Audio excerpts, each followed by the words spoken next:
Hello to my Flamazing second grade artist. Welcome to Art with Miss P this week. This week's lesson is going to be all about hearts. It's February and Valentine's Day is right around the corner. So I thought we would have some fun with some colorful overlapping hearts. So you're going to need a piece of paper. I am doing 12 by 18. So a 12 by 18 white piece of paper, but use whatever size you have at home.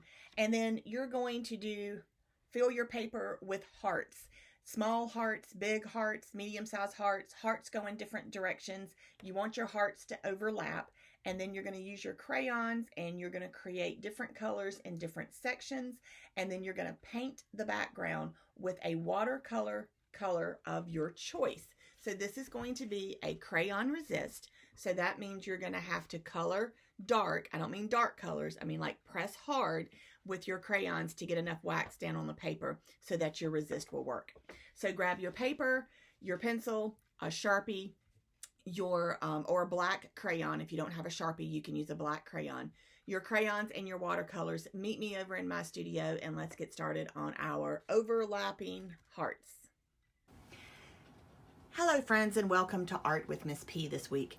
This week's lesson is going to be a crayon resist done with overlapping hearts like this. Now this piece is not finished. I have not done my background yet, but here is a finished project on a smaller piece of paper, and you can see I have very colorful hearts that are overlapping with a watercolor in the background where I will do at the last step, which is going to be the resist. So the first thing we need to do is get your paper. Now this paper I'm using for this project is 12 by 18 white paper. If you have that size, that's great. If you only have 9 by 12, which is half the size, like this size, that's fine too. Your choice. Use whatever you have. You're going to need your pencil, your eraser, a Sharpie, and your crayons, and then your watercolor paints. All right, I am going to do mine in Sharpie first, but you do yours in pencil first. That way you can make any changes or correction as needed. But I'm going to show you how to get the hearts on the page and overlapping, and I'm going to use my Sharpie. First thing you want to think of big hearts, small hearts, and medium-sized hearts. Hearts that are going to cover your page. They're going to go different directions and they're going to overlap. So you don't want all your hearts to be the same size. You don't want all your hearts going in the same direction. All right, so I'm going to draw a couple of really large hearts right here.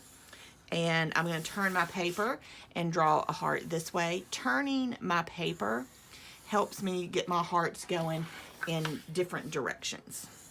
So I'm just going to draw 2 or 3 big hearts, and then I'm going to come in and I'm just going to put a heart right here. Now notice this will be the very few times I will tell you when 2 objects overlap, we have to erase that line. Not for this project. So this is one of those rare times where you're not going to hear me say erase your lines for overlapping. We want that line to stay there. So keep those lines.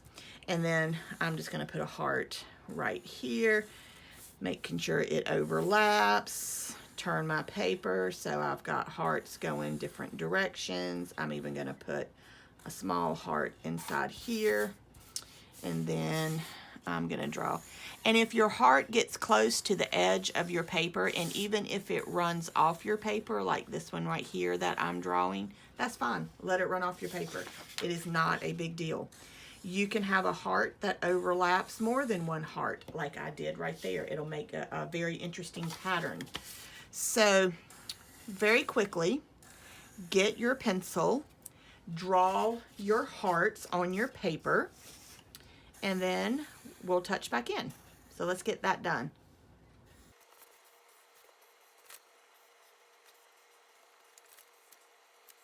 Okay, so I have all my hearts done. So you did yours in pencil first, followed by Sharpie. So you want to make sure any pencil lines your Sharpie didn't cover is erased. Now here's what you're going to do now. I have selected 4 colors of crayons. You can select whatever colors you want. So you're going to start coloring a heart. So I am going to color, I'm going to do this one right here. So I am going to color this heart right here orange. This is kind of it's called a scarlet color, so it's kind of a red-orange. So I'm only going to color up to my black line. I'm not going to color beyond my black line. So when I get to this line right here, I got to switch a color. And I need to switch to a color that does not blend into this color. So a red or an orange would not be a good color choice right here. So I'm going to choose this blue right here. It's called Sky Blue. It provides a nice contrast against that red-orange. So I'm going to color everything up until my next black line, which is right here. So I'm going to get all this colored blue, and then when I get to this line, I'm going to switch to a third color. And you want that color, again, not to blend in with this blue. So I'm not going to choose a color that would blend in with this. So I'm going to choose this lime green color. It's actually called Inchworm. Interesting. So I'm going to get this whole section colored. I'm going to stop at my black lines, which means I'll stop right there too.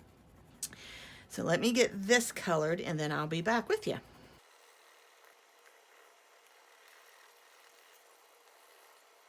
So now I have this heart colored Inchworm, which is a pretty unique color here. I have a box of crayons of 96 colors, and it's got this color in it called Inchworm. Kind of reminds me of a color called Chartreuse, which is like this cool yellow-green. So I colored right up to here. Now when I get to here, I need to switch colors again, and I'm going to switch to this red-violet color, which is like a maroon or a burgundy color. It's a mixture of combining red with purple, because violet and purple are the same color, same thing. So now I'm going to switch to that, and then I'm going to choose another color as I switch to right here, and I think I will choose this color right here. It is a steel blue, and it does not blend into my red violet, so that provides a really nice contrast. So I'm going to color right up to that black line. I'm not going to color beyond it, because when I get to that black line, I've got to switch to another color. So the thing with this project is every time you color in a section and you get to one of the lines right here, you want to switch to a different color. I'm going to switch to hot magenta. That's kind of a bright pink color. And you want to choose colors that contrast each other, not blend in. Contrast means they do not blend in. So since I had a blue-green right here, I don't want to choose a blue or a green or another teal or aqua or turquoise color, because it'll blend in. And then I went to that line, and then I would come in here and I would color this heart a different color. And then when I get to this line, I'd switch to a different color and then switch to a different color. So what you will wind up with is a page of hearts like this right here that are all different colors. And you get some kind of neat little patterns in there with all the different colors. Then for your background, now remember, we're doing a crayon resist, so that means you need to color dark. Look how dark I colored, and I don't mean dark like in dark colors, because yellow is not a dark color. What I mean is you're pressing hard and you're getting a lot of that down. You got to get wax down on the paper in order for your resist to work. So now let's do our resist really quick for those of you that might need a demonstration on resist. So you've got your watercolor paints. I've got a palette with a lot of choices right here. You've got your paper towel, your water, and your brush. All right, I'm going to choose a color that you can choose any color you want, and I am going to paint the entire paper right over. I'm not going to paint around my shapes. I'm going to paint right over everything. And I am going to choose I think I'm going to do a green. I'll do a green color. This green right here looks nice. So I wet my brush, dip it in my green, and I come in here and paint. And if you notice, I am painting right over my heart. I am not trying to paint around my shapes or anything, because if I did my resist right and I have enough dark coloring, pressing hard with my crayon, it will repel each other.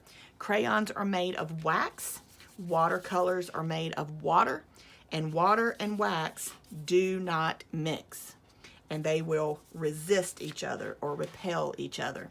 So I am painting right over my hearts. I am not even trying to paint around. Remember, with watercolors, your brush has to stay wet in order for your paints to work.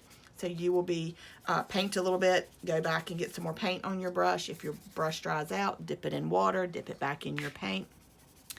The resist part of this project will take you just a few minutes to do. It will not take you long at all because you're not spending a whole lot of time painting around your hearts. You're just painting right over everything. So I'm going to finish this up and then we'll come back and check out the finished product. So see you in a bit.